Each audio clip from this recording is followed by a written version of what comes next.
Pick the Nintendo Shack and pray. Frederick from Fire Emblem Awakening says, yo.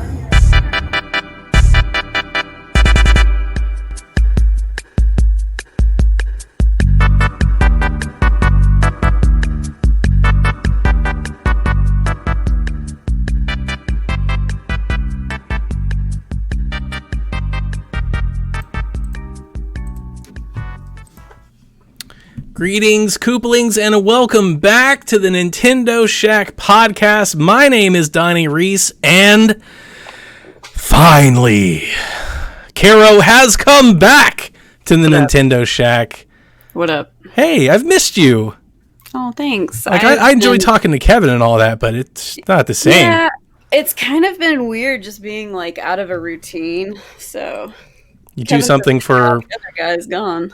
103 weeks in a row, and then all of a sudden you're like, well, I'm supposed to do something? Yeah, it's just like, just the holidays in general really mess with me because I forget what day it is, and I can't stand that crap. Wow. I'm sorry. Yeah.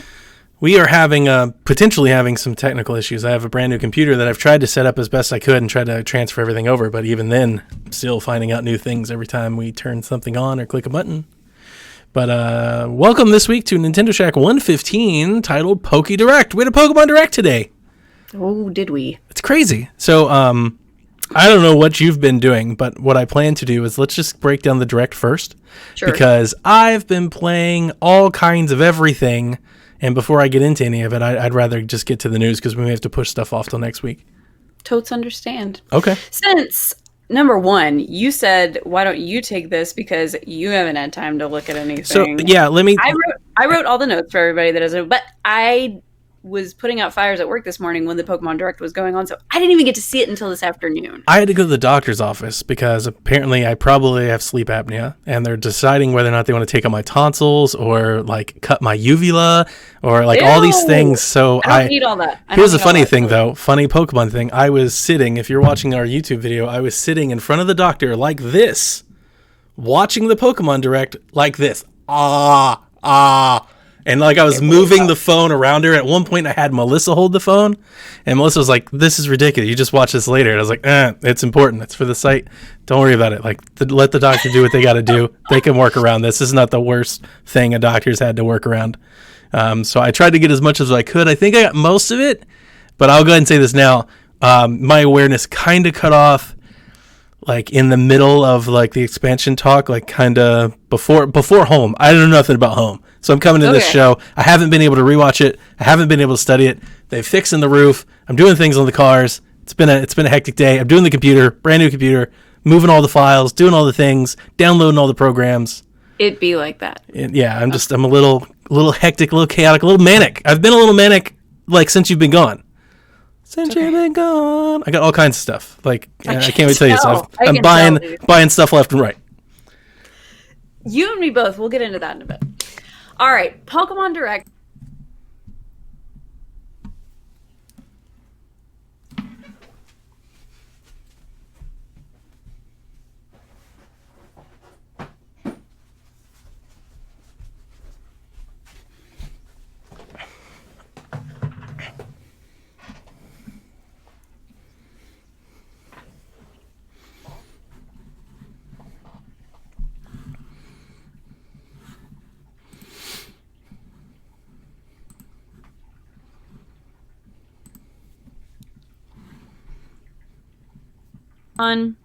Where there's just random dungeons / just kind of like open areas, but it's completely random.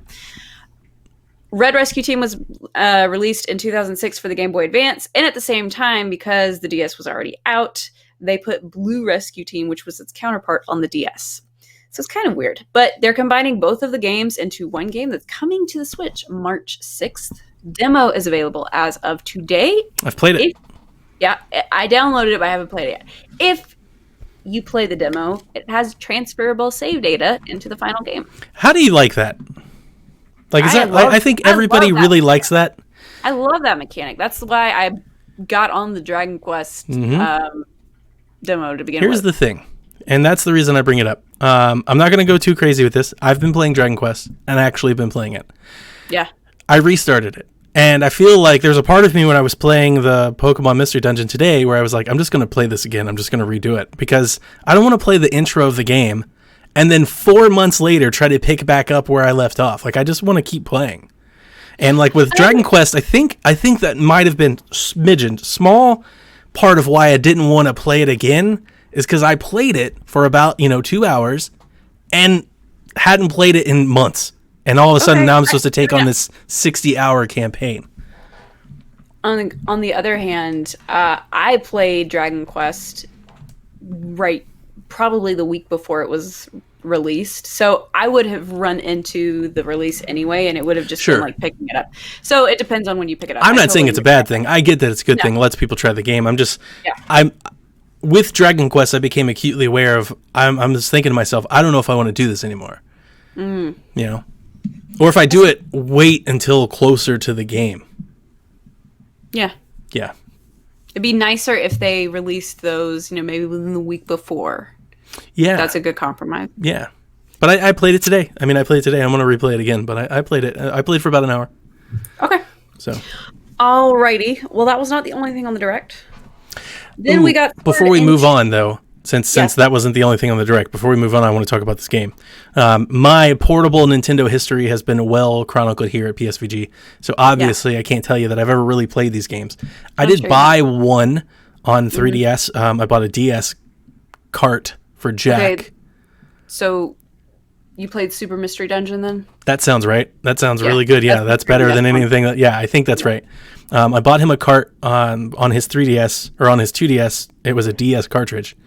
And he liked it.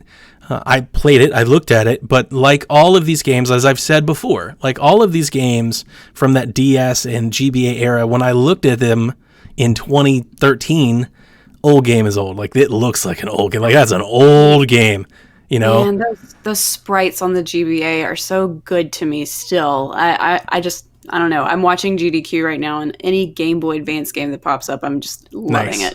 I don't have that nostalgic heart, so... I just appreciate good pixel art, I think, is my thing. So, the announcement, as it leaked early, like we knew this was coming before the Direct happened, the announcement leaked early, and when it leaks, I'm like, oh, I'm not that excited about Pokemon Mystery Dungeon. I've seen that game. And then the art style gets shown, and I actually looked it up, because the first thing that I thought of when I saw the art style was Okami. I was like, that's Okami. No. Brian said that's very Winnie the Pooh. Winnie the Pooh. Okay, so I looked it up, and apparently, I'm going to try to say this correctly, it's a Japanese art style called ukiyo-e. Ukiyo-e. Is that? Have you looked at? So, have you seen any of that type of stuff before? Yeah, it's old ink and watercolor. Yes. Yeah, I was going to say it has like a watercolor thing, but yeah, with the ink splotch and stuff. It's basically an ukiyo-e that you play through. So, I played the demo, and I'm buying the mess out of this game. I am like so excited. It is so adorable. It's so cute. And it looks like Okami to me. It's like Pokemon Okami game. In terms of spinoffs, I do love Mystery Dungeon. It is a roguelike, which, I kind of enjoy roguelikes. And I hate that term. But it's Pokemon and it's simple. Yeah, in terms of spinoffs, though, I think that Rumble is probably the better spinoff. I just really enjoy Rumble. And this one is about Rumble that's very charming. This one's Rumble-esque, at least, that you get to press an attack, you get to go up to a thing, it acts in real time. So I like that. You get to move around. Because it was originally turn-based. I just walked up to a thing and I press the trigger button. It gives me 4 attacks, and I press one, and I just do it automatically. Now, your partner, if you line up your partner in front of somebody, they may attack on their own. So the only roguelike part of it that I understand is just that the dungeons mix up every time. Right. But I'm sure it being a Pokemon game, I'm sure it's not like... So when I hear the word roguelike, I get scared because my immediate thought is hard, die a lot, keep repeating. No. When I hear roguelike, it's shuffled dungeons, a new thing anytime. Gotcha. Countless. So I had a lot of fun playing the demo and knowing Jack's affinity for Pokemon, but honestly, I started with Cubone. I was like super happy, get the little watercolor Cubone, and it's the Pokemon that I really enjoy. That's the Pokemon that I have a tie and affinity to, and it's simple. Like Quest, like Quest, like Rumble. It's a simple Pokemon game. I like that stuff. I like to veg out on it. From the demo that I played, I got to tell you, if it's 60, which it probably is because it's Pokemon, it's that seems high. Like that seems like that might sting a little. But you know what? Good on them because I'm going to buy it anyway. Like I'm going to buy it at 60 and just call it a day. A lot of people will. I mean, it is a rehash of really it's 2 older games combined into one. It's really pretty. And a lot of people really love Mystery Dungeon. It had a sequel after that. There was like the Explorer series, and there were 3 games that were released on the DS.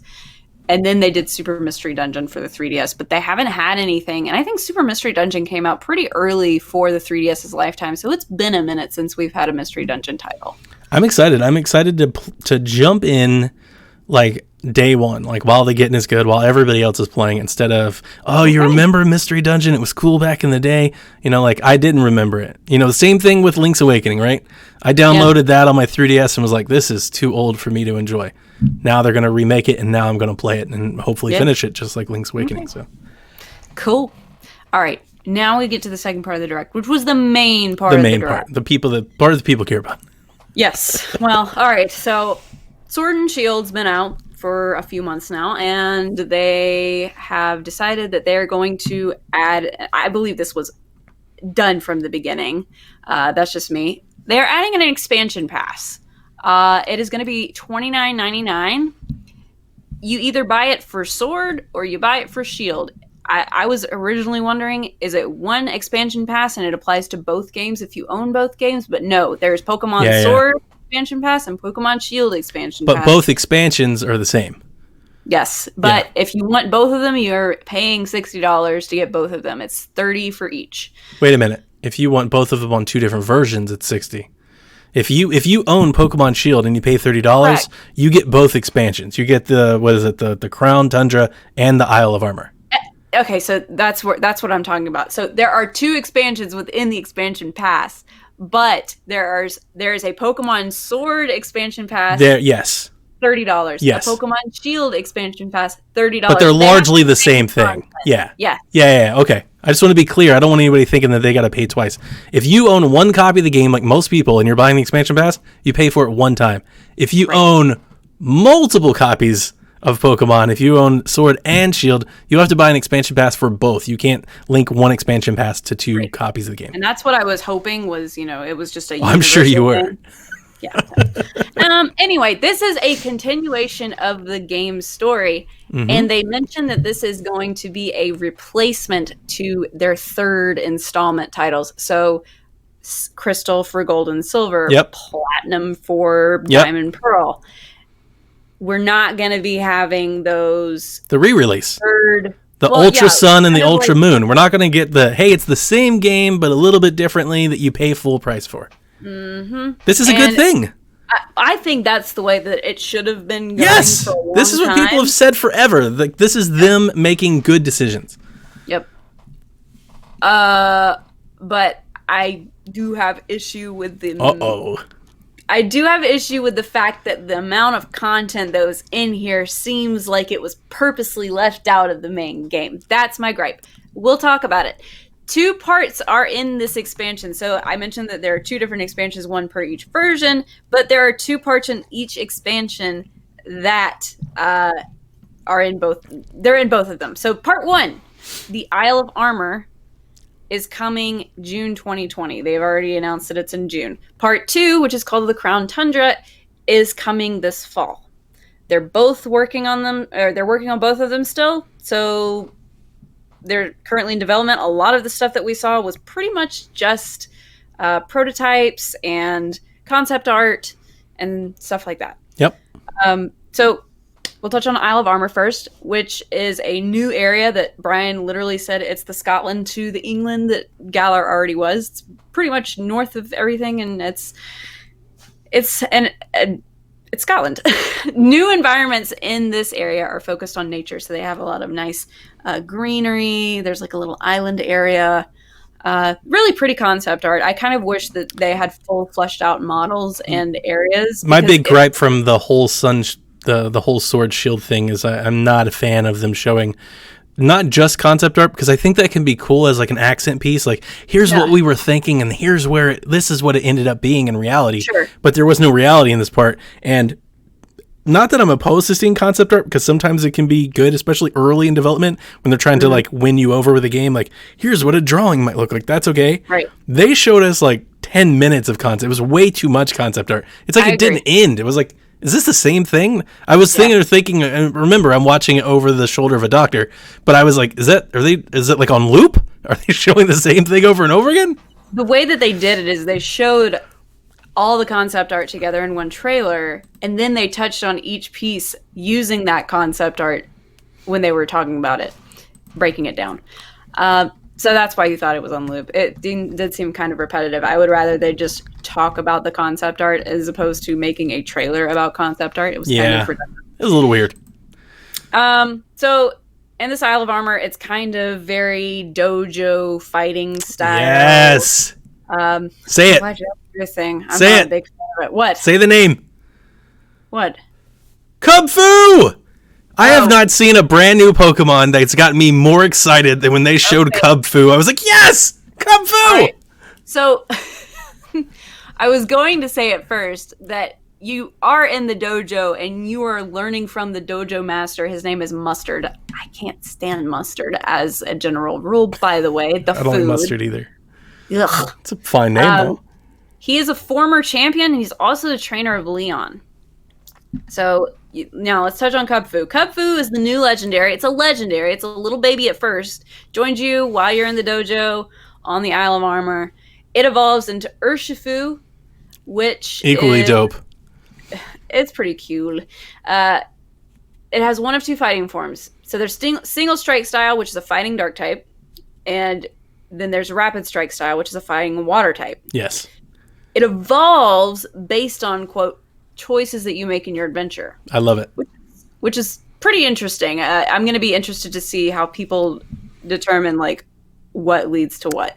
You know how dumb this is? Kung Fu single-handedly makes me want to get the game again just so I can pick up where I left off instead of just playing off of, like, Jack's profile. Oh, my heavens. Like, I'm all about it. Somebody on Discord called that, by the way. Somebody said Donnie's going to buy the game back just so he can... I mean, Kung Fu... there's not many. It's like Lycanroc. There are not many new Pokemon since second gen that have captivated me. But the moment I saw it, I was like, "That's dope." I love Kung Fu. If they don't put Cubone in this like a little expansion, whatever, then I'll totally just go and train. I'm pretty sure it will be in Kung Fu. Urshifu also gets 2 Giganta Max Forms, one depending on what style that you got. The Fighting Dark is red, and the Fighting Water is blue. Okay. So then, that one's coming in June 2020. Part 2, the Crown Tundra, is releasing this fall. And this time, the player character is supposedly named the leader of a new expedition, and the whole area is pretty icy, being a tundra and stuff. So you're going out into the wild area that's very icy and completely frozen over. In this area, you explore Pokemon dens, similar to the wild area now, but you do it as a co-op element.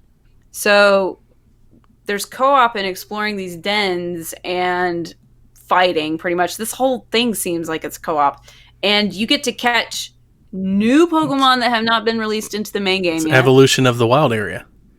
Yeah, and they've got areas where you can catch every single previous legendary, not mythical, I don't think, legendary in the Pokemon series from what I saw. Like, it looked like every single one of them was Sounds there.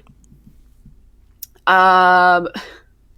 They showed off the new legendary for this pack because they are also getting a new legendary, and it is this deer thing that I thought looked like the forest spirit in Mononoke that stands on 2 really long, thin legs and has little bitty stubby arms, and it's just a nightmare fuel. Like, if this thing showed up in my dreams, I would probably like kill myself in my sleep.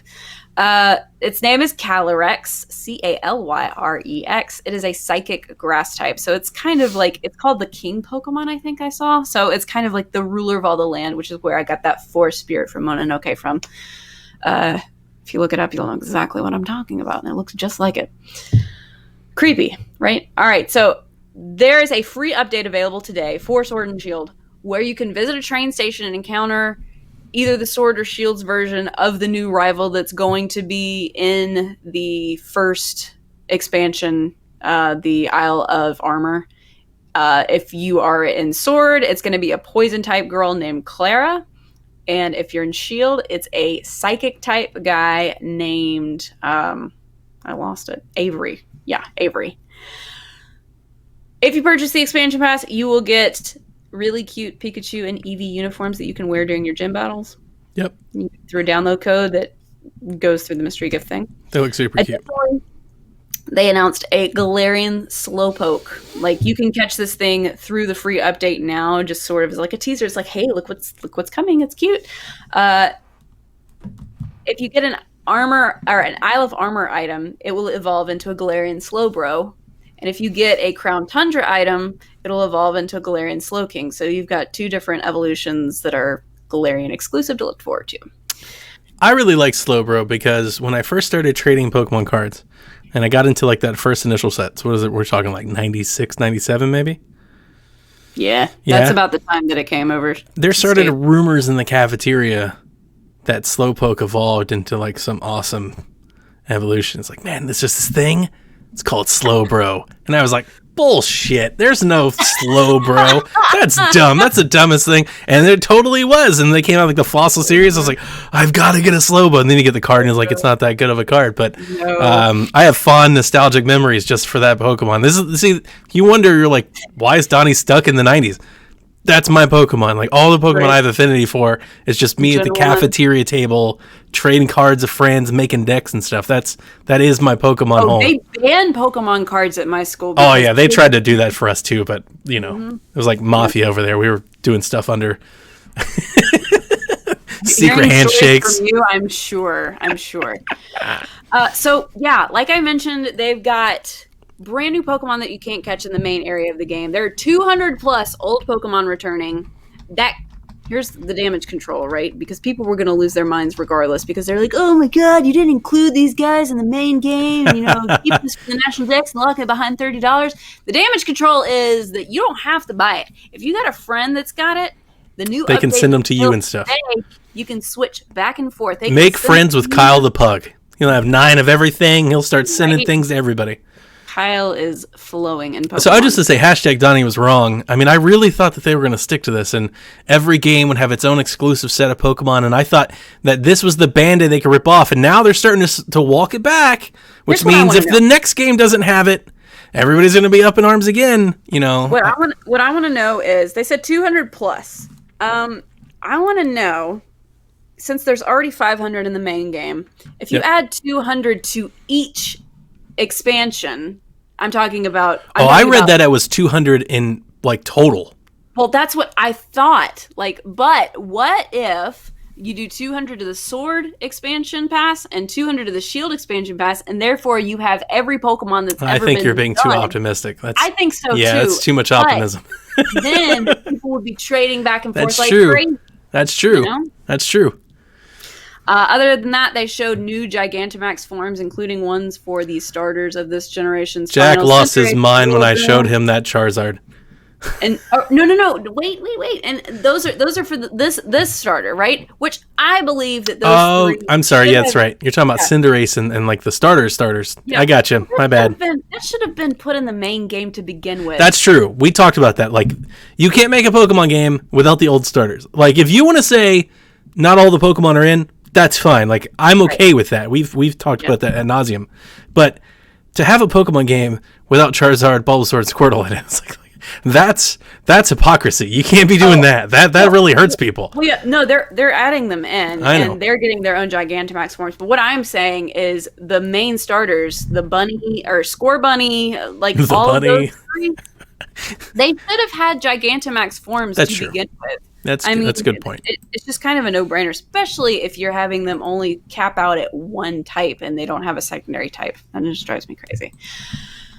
And then we saw there are new forms for the original red, blue, yellow legendary birds, dude.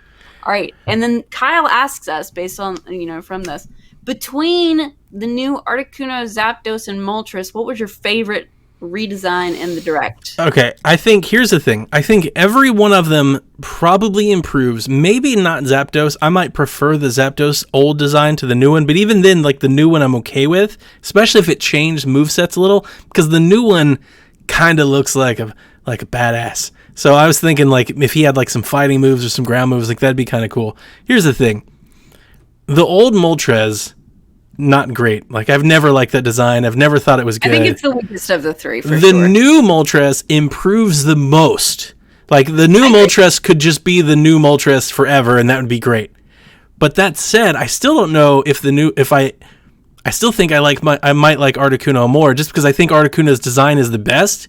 But Moltres has improved so much.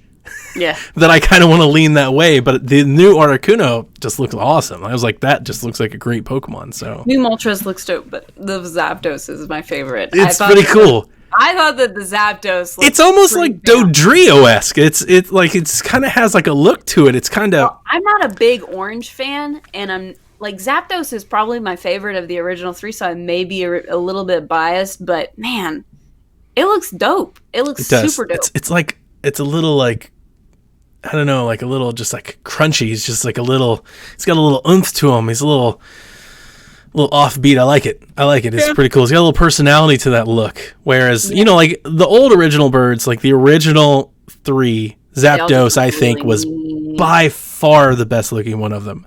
Yeah. Out of the new three, I think it's more on par. I think they're all much closer together. I think you can pick one now. Like, whereas the old ones, I never felt too strongly about the old ones. Yeah. So I like them. I'm a thumbs up across the board, like all three of them. Those are good. Yeah. If you can't tell, Caroline, I'm kind of excited. Like I watched this Direct, I was like, this is all pretty good. Like this is if it was in the original game, I think I might have thought differently about the game. And before we talk about Pokemon Home, let's come back to your point, because I saw a lot of this on Twitter. A lot of people are upset that it's not in the game. And I would just want to say that I empathize with that. I understand why people say that. And the reason being is that Pokemon Company has set a standard with past games of a certain amount of content that you get. Right. Okay? They're changing that. And I think it's okay because instead of releasing another $60 game that's mostly the same content with minor differences, now they're releasing DLC that's cheaper with brand new experiences. I will take the amount of times that I've paid $60 for a game that is less than 25 hours is content. I do that all the time. I actually don't even like games that you typically go over 25 hours. So that's typically my space. So I'm not going to come on our own show and say, shame on them for not making enough content in my initial purchase, because I am just happy. My problem with Pokemon Sword and Shield, as we've talked about, is that I think the initial offering wasn't good. That's not saying like the game is bad. That's not what I'm saying. It's, I didn't like the story as much, but there are lots of things that I liked about it. The wild area in particular. I did say this actually before the Pokemon Direct. I was talking to Jack 2 nights ago, and I asked him, like, hey, like, he's beaten Sword and Shield almost twice now. Like, how much do you like, this game? He's like, I love this game. It's my favorite Pokemon game.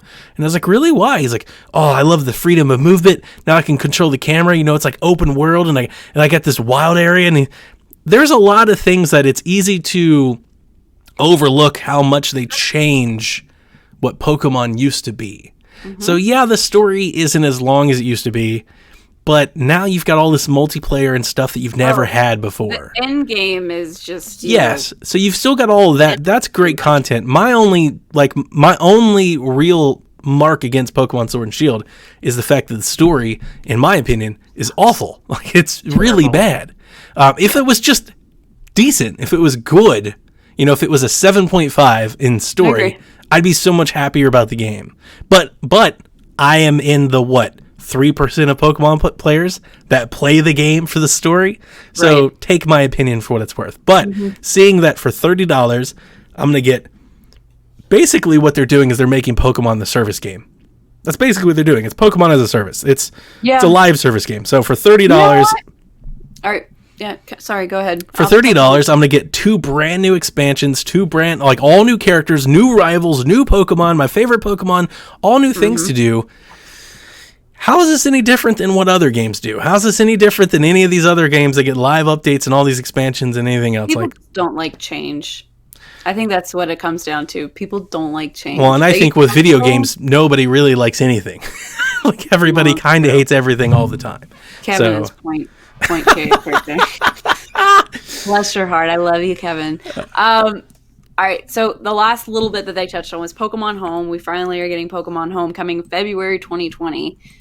This is the storage system that is replacing Bank for the 3DS. You can store monsters from Pokemon Go, the mobile one, Let's Go, the one that was the Kanto remake, and Sword and Shield, and you can transfer mons from Bank from the 3DS to Home. Now, what I didn't see was, does it cost $5 a year like it did before? I didn't see any pricing, and what I also didn't see, and maybe you can help me because I didn't see this part of the show.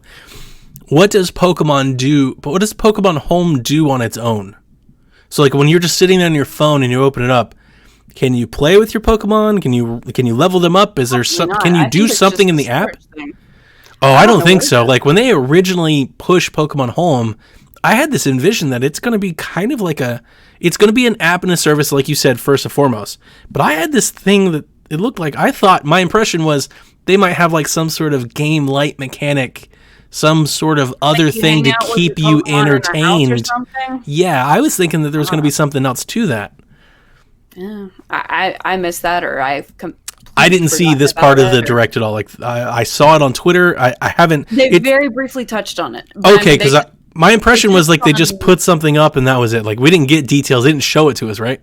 Well, that was just it. They just said February 2020, and they showed that chart showing what goes to and from and what you can go between, and that was it. I didn't see a price point. I didn't see anything like showing the internal structure of it.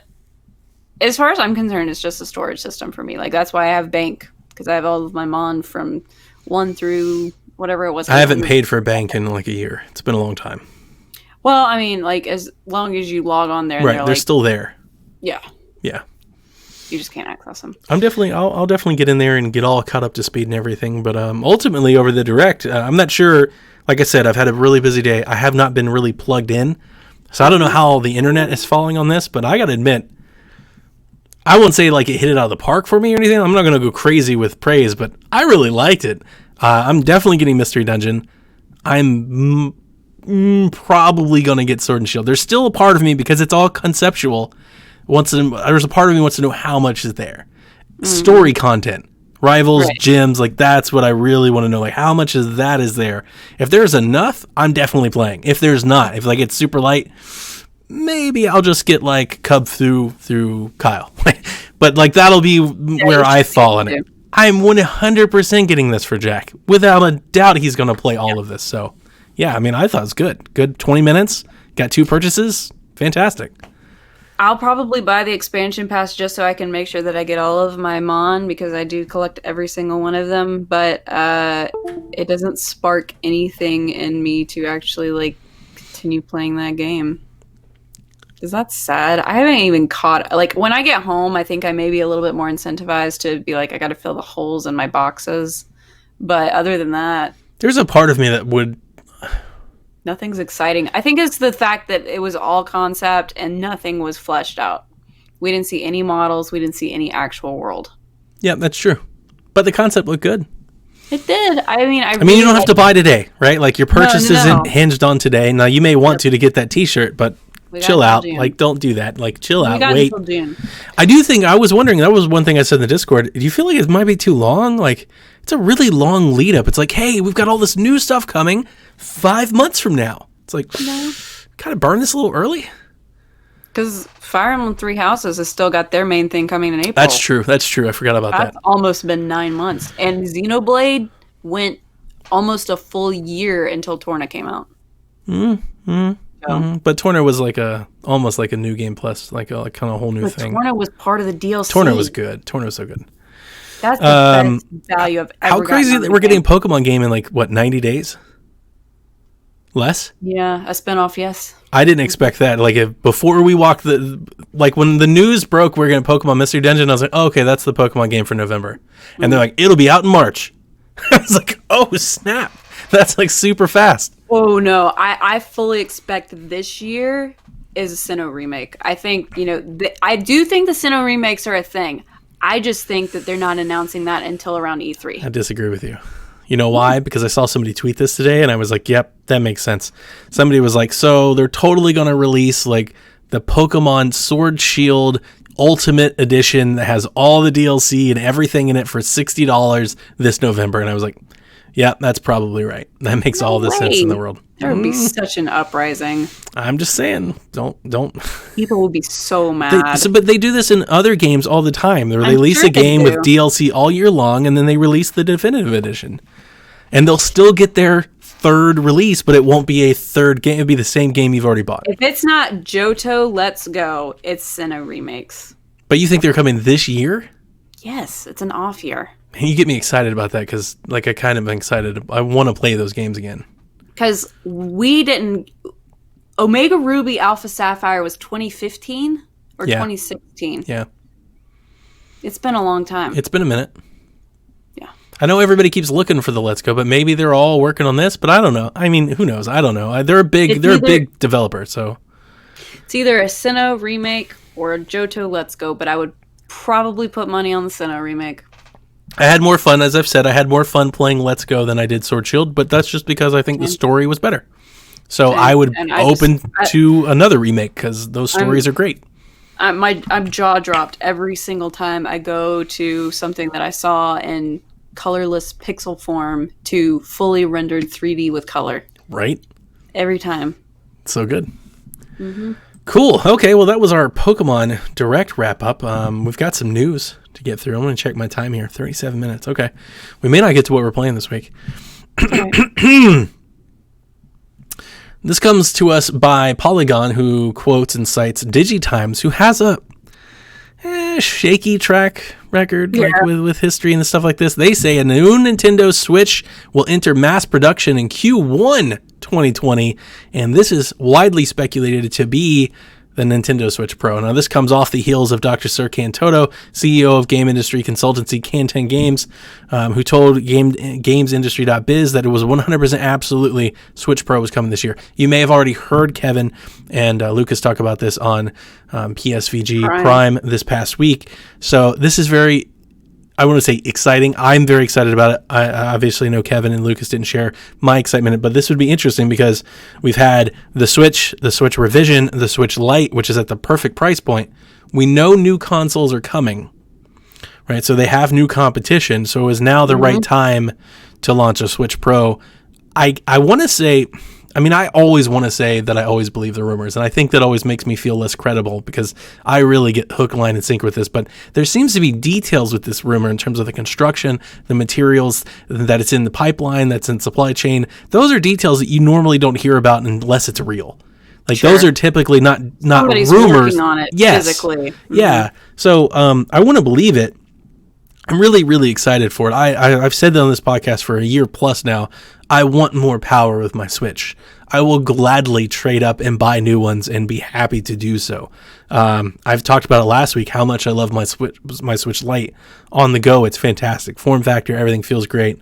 Did you see my tweet about that, by the way? Yeah. I feel like I'm going crazy because I didn't want to say it on the podcast because I feel like saying it sounds dumb, but I swear to you, when I play my Switch Lite, it looks better.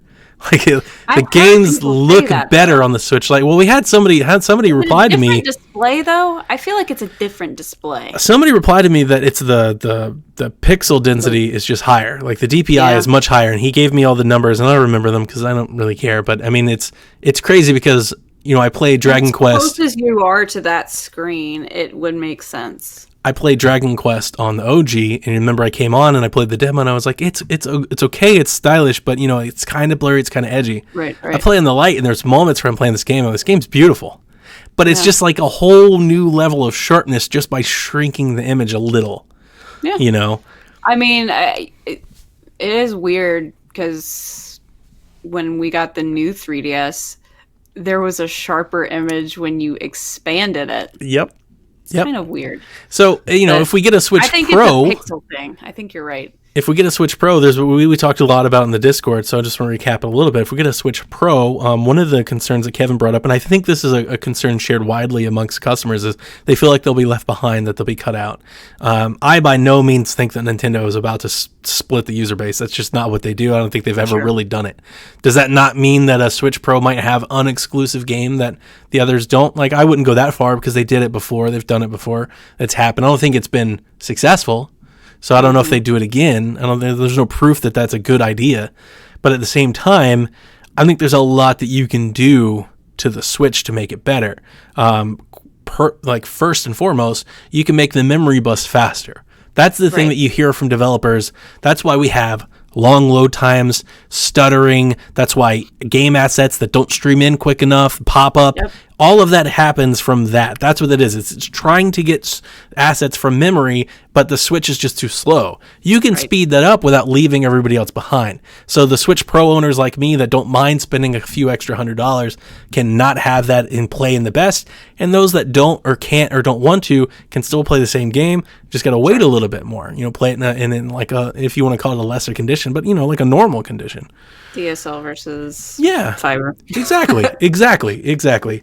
I think you can do things like a Bluetooth. You can change the form factor. You can have materials. You can do all kinds of things to a Pro and still keep it within Gen and not change anything. I think I'm going to give you credit. One of the things you brought up is 1080p 60 on handheld. That's a huge leap up. So play the picture on your TV on your screen that you keep with you. Yes, I think it has to be bare minimum that. Nobody in the so a lot of things that everybody keeps saying, especially in Sir Cantoto, 4K. No, like I don't think so. That's too much. I think so. I think that's asking too much. That's too much from these games. I don't want to see Pokemon Sword and Shield in 4K. I've seen the game in 1080p. It's not that great. Are the new consoles or PS5 and Xbox going to be 8K? They have 8K support, but most of them, so Xbox has went on record, they are targeting, this is like the base that they want to do, 4K 120. Okay. Well, see, that's on par for what I think is coming. 8K is a big leap. 8K is huge. Like, we're years away from 8K. I saw an 8K television a few months back, and it's insane. I don't want to underappreciate how fast we move in tech, but we are at, I feel conservative in saying this, conservatively, at least 4 or 5 years away from 8K being a thing that early adopters are doing, let alone everybody. It just and I linked you that thing. I don't know if you watched it or not, where 4K games, it's like, it really doesn't make that much of a difference, but depending on how close you are to the screen, it does. It does. Trust me, it does. It's a huge difference. Right, well, for somebody like me who's got a 1440. But frames also go into that. Like, frames are almost more important than resolution. Right. And everybody looks at the Switch and they depend so much on resolution because for so long we've measured power in resolution. Right. 1080p, 4K, 1440, 720, 900, like that's a thing. I think a Switch Pro that could get you to 1080p 60 all the time, handheld or docked, like that's not even, in some games, that's not even improvement docked. Right. But get you faster memory, faster load, Bluetooth, better speakers, longer, more storage, better battery. I'd be willing to pay for those upgrades. Happily. Sure. But happily, what if it was slimmer and lighter too?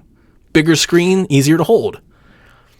That's where I differ, because I want it to at least be thick enough to have an HDMI port, because if it's not, okay, some people are saying there's no dock, which bothers me. And I've also seen some people saying that the big power boost is just the dock. It's a new dock that, doubles the power and all that. If that's the case, it should be like just a $200 dock. I'd buy it. I didn't think about that route, but I don't think they would do that either. I think the Switch first and foremost is a tablet, and they will sell tablets. Absolutely. Yeah. Kevin and I were arguing about price point. I think if they just focus on upgrading the tablet part to a 1080, I think they can get away with $350 for a price point. Now, Kevin thinks $399. I think $399. So what I'm thinking is 1080p 60, portable. Always 1080p 60 on like when you dock it, you are cooking with fire. You've got all the things you want. faster memory, more storage, right? Lighter, thinner design. Maybe the battery is the same, if not better. Maybe a better screen, like in terms of just visual screen quality, maybe better screen quality. A D-pad.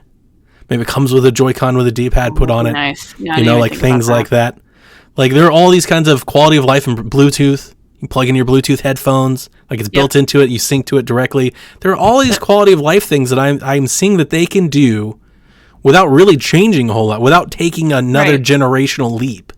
It's just a little bit more money to make it all. That not everybody wants to pay for. Like I get it. The families that play Nintendo, they don't want to pay for that. They don't want to pay for that. But the gamers do. Yes. And the gamers of us out there, I think, would be entitled. I mean, I'm telling you, I'm excited about this rumor. I'm going to buy one. If they come out E3 and they're like, it's a Switch Pro, like I'm trading in my OG Switch that day. Absolutely. I will play on the Lite until I get the new one because there are times, I got to tell you, as somebody who really loves playing my Xbox, there are times when I'm playing my Switch and I'm like, this is just chugging along like it should be better than this. It's not that it's bad. The memory problem is the worst. Just my load times is the worst. Yep. If they could just unbottleneck the CPU and the memory and get like, what if they were like Breath of the Wild drops no frames anymore? I'd want to replay the whole game. I'd be like, that's amazing. You know, like that type of stuff alone would get me excited to want to upgrade. So anyway, it's a good one. Also talked on PSVG Prime, Kevin's favorite Nintendo reporter, Emily Rogers, broke down Nintendo Switch 2020 on Reset Era, and she talked about a couple of things. She talked about Wii U ports, and we've talked about this quite a bit, actually, for the last, 5 or 6 episodes? Yeah.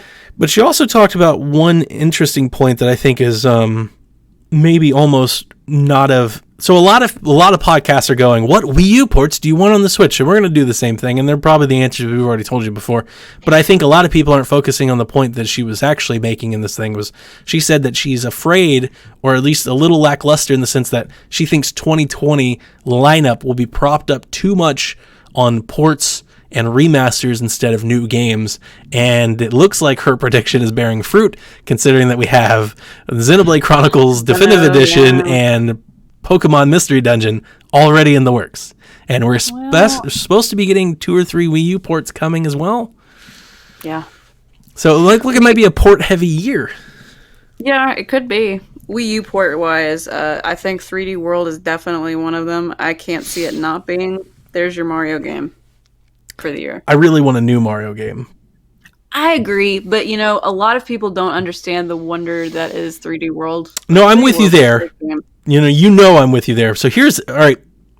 All right, keep going. I'm gonna come back to that. I'm gonna write an asterisk here next to 3D World. I have a little post-it note where I wrote some notes down. It's really small though. The other contenders that I thought would be good would be Nintendo Land, Paper Mario Color Splash, Pikmin 3, and Xeno X. Okay, so you hit Xeno X came out. I would lose my mind. You hit most of mine. So what I wanted to say was Xeno X was number 1 on my rankings, and the reason being is I think you have and I don't think it's the game though. But the reason is I think you have the opportunity to have Xenoblade Chronicles X and 2 all on the same console. And that's really, really cool. I want that to happen. Yeah. See, if this was on Xbox or PlayStation, the Xenoblade Chronicles Remaster would come with a port of X, and that would be really, really awesome. But they're not going to do that. The problem with that is that Monolith Soft has said that the money isn't there to make a port. Yeah. I would rebuy X. I don't know if I'd replay it all. I would try. X is long. I haven't X played is it, long. You're talking I would 60, 70 hours before you get to like the game, like the good game. My kind of crap. Okay. All right. So I just want to get a couple things out of the way. I think Pikmin 3 is it. I think Pikmin 3. I told Kevin on the episode. I think Pikmin 3 is coming. I think that makes a very good chance. That makes a ton of sense. It's a beautiful game. It was a beautiful game on Wii, like one of the more visually impressive games. Color Splash is good.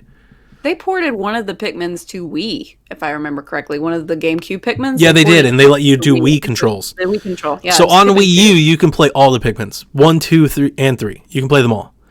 Yes. Okay, here's the interesting thing. I want it to be the Zelda HD. Like, that's what I want it to be. Oh, that's what you... And I've talked about it forever. That's what I want it to be. But so if it's 3D World, remember I talked about this with Kevin.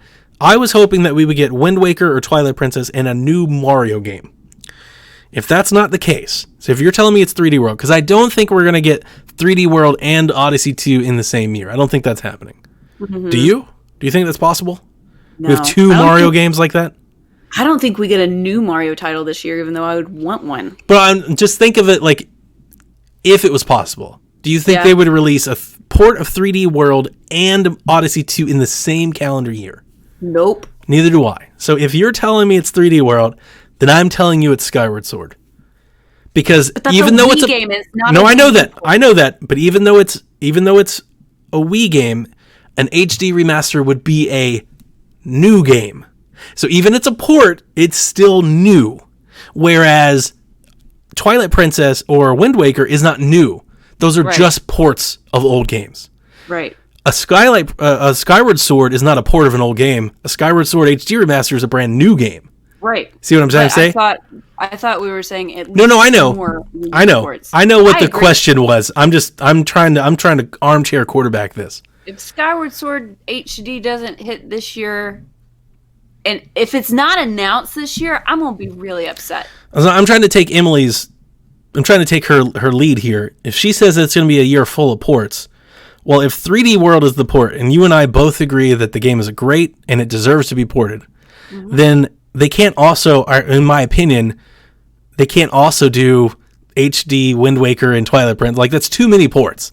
You got too many ports. If you do Pikmin 3, like, you got to put money though, dude. But I know, but you have to have a new game at some point. Like, in the fall, at some point, you have to have a new game. So, if they do... You, the thing to do is throw Wind Waker HD, Twilight Princess HD, and put Skyward Sword HD in there and sell it as a bundle, and it will sell like hotcakes. Oh, Sean says I'm way too loud. Sorry, Sean. Let me tone myself down here, but get my microphone. Dude, Sean Dupree. I'm sorry. Hopefully our entire audio for the last 50 minutes hasn't been, egregious. Okay. So yeah, that's what I'm saying. So if we get Pikmin 3 and 3D Mario World, then I'm going to say it's Skyward Sword. But to answer the question, I want it to be 3D World. I want it to be Xeno X. We've already gotten Rayman, Lego City, Bayonetta, a lot of the indies. We've gotten New Super Mario Bros. U. Shovel Knight. What we haven't got, and I know it's smaller, no NES Remix. That's a port I'd love to have. I know. I said Nintendo Land. I don't think you can make Nintendo Land work on Switch. I don't think you can either. Yeah, you can't. So that one's just lost. Interesting. That one's just lost to the ether. It's gone. It's Wii U and it's there forever. NES Remix is good. Now, I know these aren't qualifying because the whole rumors are about Nintendo first party, but there are two great games on Wii U that I would love to see come to Switch, and that's Zombie U and Deus Ex. Those ports are fantastic, and I would love to see them come over.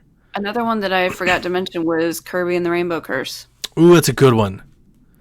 So and that would be good. How do you do that? Kirby and Paper Mario. How do you do that when it's docked? How do you play that game when it's docked? Was it with a Wiimote? I forgot about that. Could you play with? I only play with the stylus. Could you play with a Wiimote? I don't remember. I played with the gamepad with a stylus, but I don't know if it had non-stylus controls. I only played with the stylus. That might be a problem. Yeah, that sounds like a problem because I don't know if that would be nearly as good with a Wiimote either. Anyway, I forgot about that. I mean, if you could do it with the Wiimote, you could technically do it with a Joy-Con. It sounds like, without having this mythical Nintendo Direct that we're expecting to happen, it sounds like we should be bracing for, I don't want to call it down year, but definitely not a 2017 here for Nintendo. It sounds like we're going to get a lot of remakes, remasters, ports, things like that. So depending on your Nintendo fandom, you may or may not be excited about it. But I would, so what we just said here, we get Animal Crossing, get a Pikmin 3, a 3D Mario World, and a Skyward Sword. Sign me up for that year. I'm happy to play those games. Animal Crossing. Animal Crossing. All I need is Animal Crossing. It'd be interesting to see how many legs they get with this. They've got to have a year of AC. They've got to have 3 or 4 more games, even if they're all ports. But they've got to pad out the lineup way more than that. Like that won't get them where they want to be. Bay of 3 hits this year too. Bay of 3 is good, and she also mentioned that she doesn't think it's necessarily bad because she's seeing this year being a lot like last year, where we get a lot of ports of games that have never been on Nintendo consoles, like where we saw The Witcher and Overwatch. Like they're still like those are still really big releases in a Nintendo space where they can build months, around those types of games. If they can get, if they can get Apex Legends or something for that matter, they can drop that and they can build a few weeks around that type of game on Switch. So it should be pretty interesting. For sure. Stephen Dupree, who is the lead designer on Donkey Kong Country Tropical Freeze and Donkey Kong Country Returns, has returned to Retro Studios after a stint at Playful. Dupree helped the charming Super Lucky's Tale on Xbox One, but has since returned to Retro Studios as a principal game designer. I played the Super Lucky's Tale demo on Switch over the Christmas break. I didn't talk about it. It's quite good. And I say that as somebody who's played it on Xbox. On Switch, I want to say, could be my memory not doing me well, you have full control over the camera, and it feels like it moves better.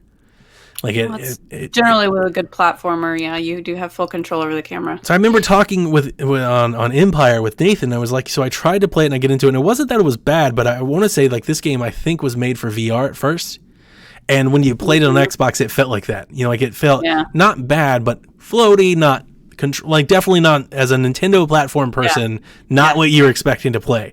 And you know what you like as a Nintendo person, when you say that to somebody, they know exactly what you're talking about. Because when you play an Odyssey or a 3D world and you try to play something else, you're like, no. Yeah. This feels bad. But I played it on Switch and played a little demo. It's about an hour and it was good. I was like, oh, this is pretty good. I almost wanted to buy it. It's $40 though. Seriously? Yeah, it's a little too much for me. Well, that's what Ukulele was when it came out, so it's not surprising to me. Ukulele's way better. I'm not trying to tell you that Super Lucky's Tale is amazing on Switch. I'm talking about the first Ukulele. Oh, well, that's not very good your mind, didn't at you? all. Oh, all right. So let's see here. We're almost in an hour. Do you want to do what we've been playing, or do you want to do some questions? What I've been playing is nothing. I'll just put that right now. I'm in gaming purgatory, as I'm calling it, because I just don't have the desire to play anything. It's kind of terrible, but I've been watching GDQ this week. I'm excited. You were in it. Like I've never seen you were so into it. I love speedrunning, guys. It's probably one of my favorite niche. You're in the Discord, psvg.blog/Discord. You're talking about, you're saying all these names I've never heard of before, and you're saying all these terms I've never heard of before. It's quite impressive just to watch you go. I absolutely, I love that I've been able to pal around with Rebecca about it, because we've just been talking about strats. I enjoy watching you guys do it, so I'm not trying to interrupt you so much. I almost feel bad. I post a news story like right in the middle of your conversation. No, I'm like, it was fun. I hate that I have to go to bed because this is a 24-hour week-long marathon, and it is over Saturday going into Sunday morning. Anyway, GDQ is great. If you are listening to this and it's still going on, it benefits the Prevent Cancer Foundation, and they always get a lot of good press and good donations that go to that, and it's totally worth it. But for games, I'm waiting for Rune Factory 4 Special, which was supposed to be coming out this month, but it got pushed to February 25th. I've been exercising because I'm overweight. I've been exercising too. And it's like we all are at PSVG. It's like we've all collaboratively got together and like, we're all fat. We need to lose weight. Well, right now I'm just trying to build stamina because I'm very out of shape. And the other day I was on the bike and I almost passed out because I did not have enough to eat. And I was just apparently pushing myself too hard. So, I've only gone one day without cycling on the bike for 30 minutes. Congratulations. Yep. We went to Ireland. We did that thing. I did have a moment where I got into a manic shopping fit, and I bought everything is awesome. A very, very nice set of Disney limited edition dolls, all Elsa, and I'll be paying those off for a little bit. Posted that on Twitter. They're beautiful. I love it. I pre-ordered a limited run games title too when I was out in Ireland. It showed up that Friday that we were in there. I am finally going to play Blossom Tales, which is physically coming to the Switch through limited run games. So I can't wait to play that. It's Link to the Past Love Letter. So yeah, I'm just waiting. I haven't even been playing WoW that much. It's kind of sad. I've been painting the house again. Yeah, we did spec out the skylight, and they were out here today. So they cut the entire skylight out of my roof and put a new roof on and everything. So we're kind of doing that too. We got to re-stipple the finish and all that. It's a mess. Don't stipple your ceiling, man. Our whole ceiling. The whole thing is the entire house. Just take there's ways that you like I can't spray do it the water. entire house. Sure you can. You spray water on the ceiling and then it sort of like just melts that stuff, and then you take a vacuum to it and it just shaves it off. It's too much. I'm not doing that. Oh, dude, it's so much fun to watch. I'm not doing that. All right, so before I even talk about anything, let's get one question in, because this one's specifically for you and it came from Drew. Now that Carol's back, what did she think of the Animal Crossing trailer that you guys discussed last week? Which one was this? This was the one where they're like, watching him. Yeah, it was. And the new screens, like, just what do you think? You haven't had you were gone. You haven't had a chance to chime in. Carol, if you haven't understood, in Animal Crossing Land, you're kind of a big deal. Everybody wants to hear what you think about it. So I went on Twitter and I kind of had this tirade because they posted the quote high definition screenshots of this game, and the aliasing on the models was horrendous. I mean, that's just Nintendo's MO. Like, they've not done anti-aliasing for like 3 gens now. It was so bad. I was going to cry. But then I went back and I looked at the footage from E3 and I looked at the footage from the September Direct. And, there's really, when you're playing, it's very clay, it's very well anti-aliased. I think it's just the weird motion, because I think they took those stills while they were in motion. There were models in motion, and I think for whatever reason it just got it. The camera takes them in weird parts where there's just really obvious jagged edges. That was my big deal. But when I was looking at gameplay, yes, there's some aliasing there, especially in the models when you're crafting, but it's not so bad as what I saw in those stills. I don't think it's going to be a big problem. Okay. I mean, I'm not overly impressed with Animal Crossing New Horizons visuals. I haven't been. The textures are gorgeous. Those textures that were in the like the little leafy things on the grass. For such a colorful game with so many different contrasting colors, like, I feel like it should be so much brighter and vibrant, and it's just kind of flat and muted. Oh no! See, I feel like the colors are there. Oof. Yeah, I would have to disagree with you. I mean, I would just say, like, you play Mario Kart 8 on one screen and you look at New Horizons, the other one, and it's like, one definitely looks a little like kind of whitewashed, kind of drowned out and kind of muted, where the other one has all these different colors and neon effects, and it's brighter and it's happening. But then again, you're on an island. I think they sort of had that bloom effect going. I mean, it just kind of looks like a 3DS game to me. I like this. It's a little better, but it's not like a new gen HD better. It's not. It doesn't feel like a huge leap to me.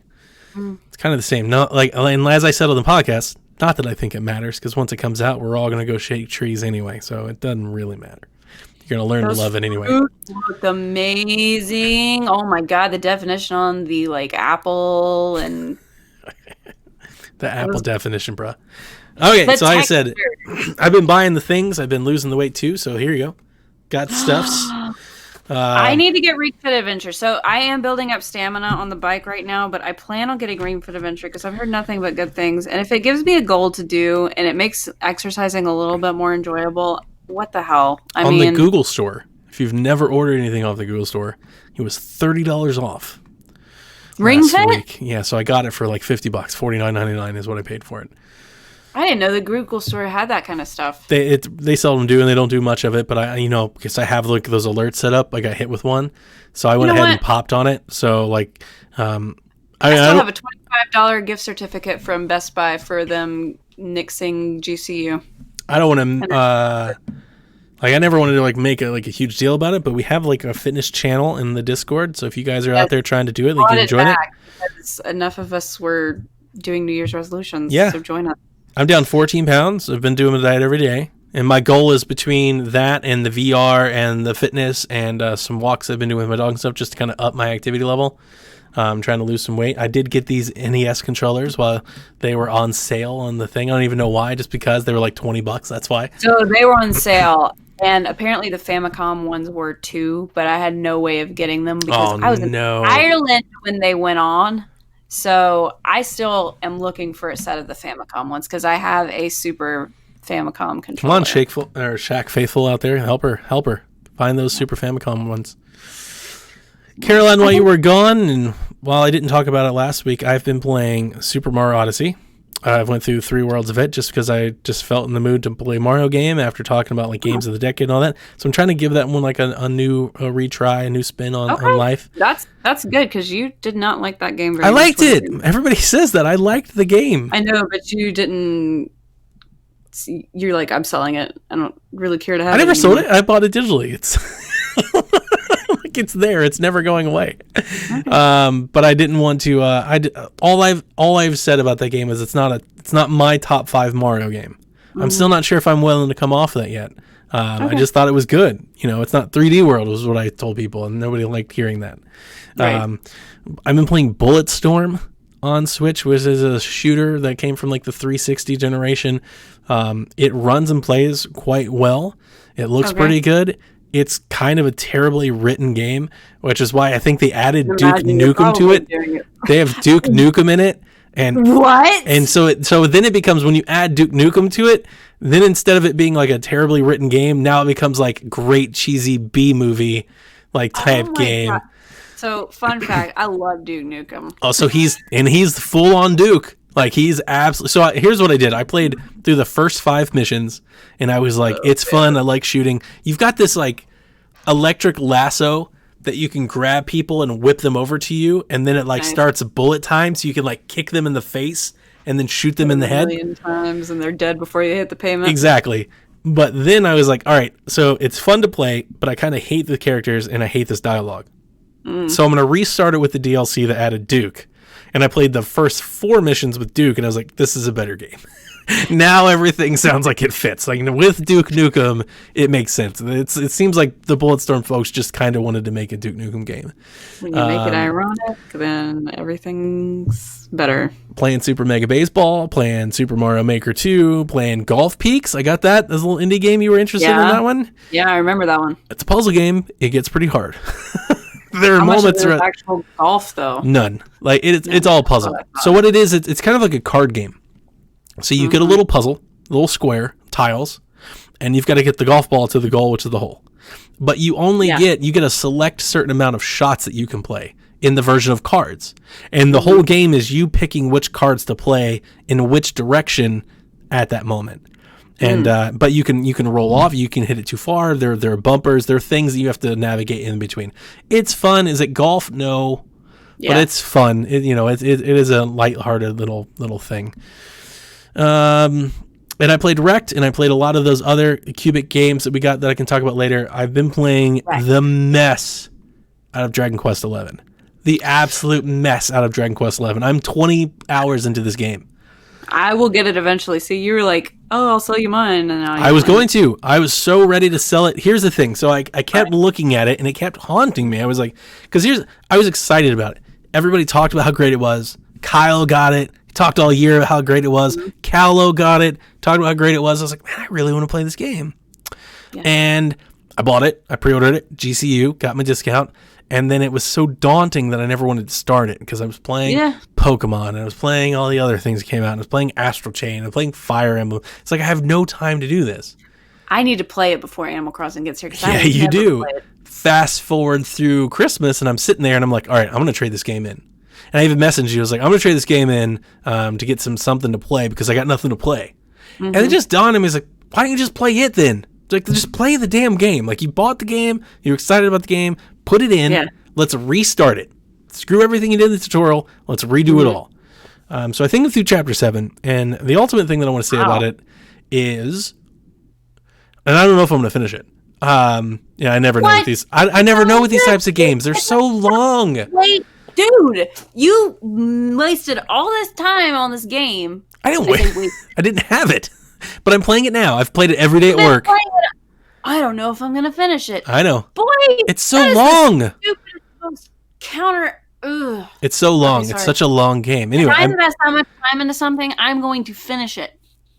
okay, here's what I want to say about the game. It's kind of fulfilled. It's kind of fit what I was hoping Pokemon would be. And I don't know if that's weird to say about a Dragon Quest game because they're not like really the same. But when I play it, I feel like I'm playing a Pokemon game. It's turn-based. You have a party that you skill up and level up.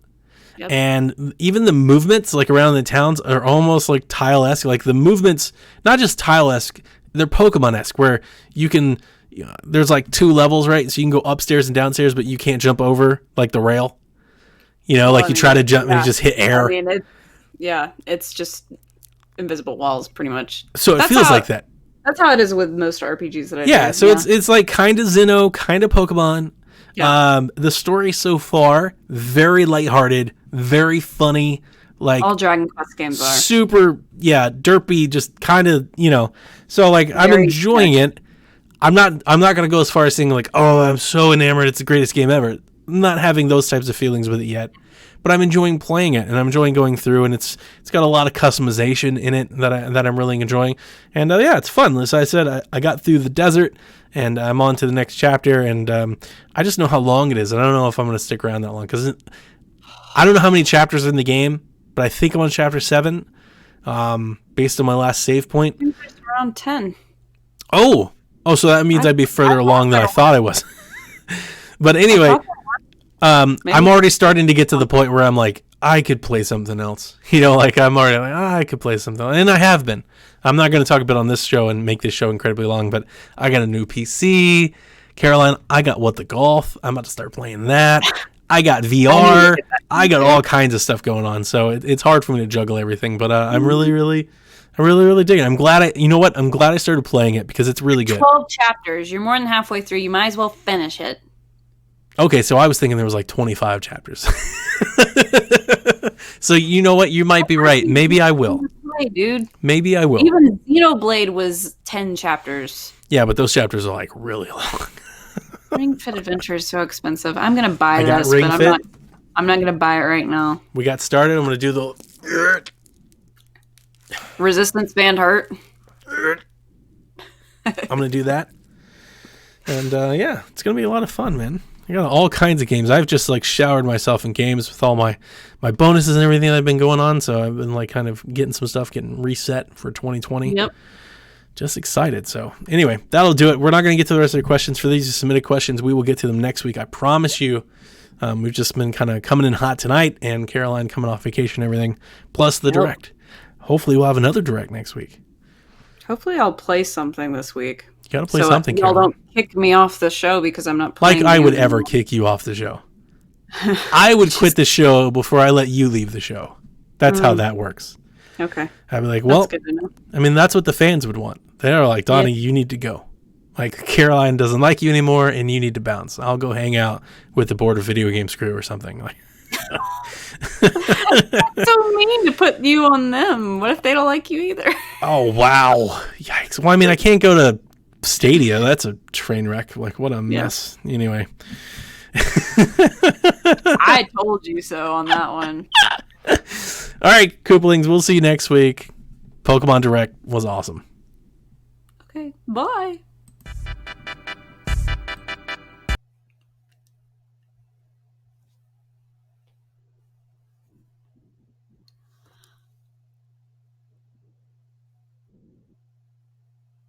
Are we allowed to talk?